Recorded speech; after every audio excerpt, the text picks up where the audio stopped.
বৃক্ষের কাছে যাওয়ার নিষেধাজ্ঞাকে ইবলিস এক সুযোগ হিসেবে পেয়ে যায়। সে হযরত আদম ও হাওয়া আলাইহিস সালামের অন্তরে কুমন্ত্রণা দিতে শুরু করলো যে এই বৃক্ষটি অমর বৃক্ষ, এই বৃক্ষের ফল খেলে অনন্তকাল আরাম আয়েশের সাথে জান্নাতে বসবাস করা এবং আল্লাহর নৈকট্য লাভ করা অবধারিত হয়ে যাবে।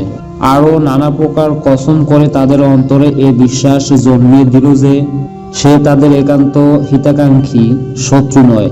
অবশেষে হযরত আদম আলাইহিস সালাম এর মানবিক স্বভাবে ও বৈশিষ্ট্য সমূহে সর্বপ্রথম ভুল আত্মপ্রকাশ করল এবং তিনি তা ভুলে বসলেন যে এটা আল্লাহর তাআলার নিষেধাজ্ঞা, নিছক কোনো মুরব্বিসুলভ পরামর্শ নয়।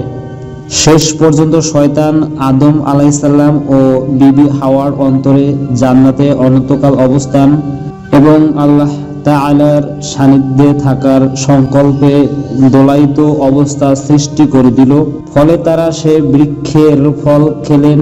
খাওয়ার সাথে সাথেই দেখতে পেলেন উভয়ই উলঙ্গ এবং জান্নাতি পোশাক হতে বঞ্চিত।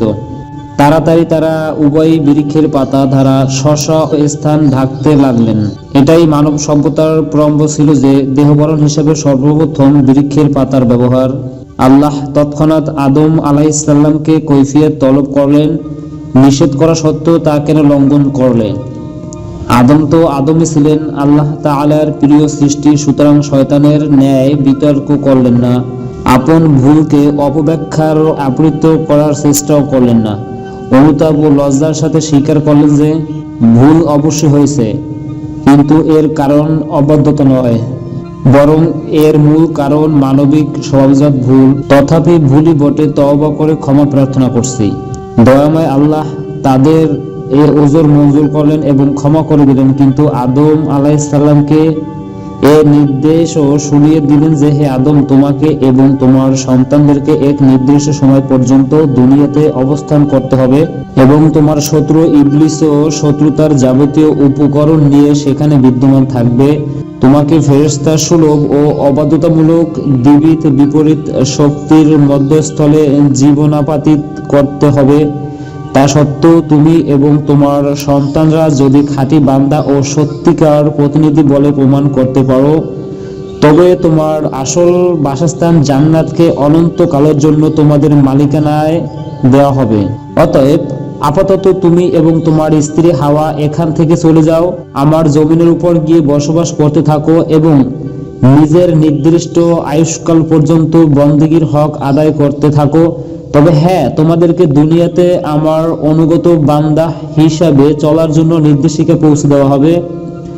আমার এই নির্দেশিকা অনুযায়ী চললে তোমার কোনো শঙ্কা ও ভয় থাকবে না। এভাবেই মানব জাতির আদি পিতা এবং আল্লাহ খলিফা হযরত আদম আলাইহিস সালাম স্বীয় সঙ্গিনী সহ জমিনে পদার্পণ করলেন। এই সম্পর্কে আল্লাহ তাআলা ইরশাদ করেন, আর আমি আদমকে বললাম, হে আদম, তুমি এবং তোমার সঙ্গিনী জান্নাতে বসবাস করো, যা ইচ্ছা পানাহার করো, কিন্তু এই বৃক্ষের নিকটেও যেও না।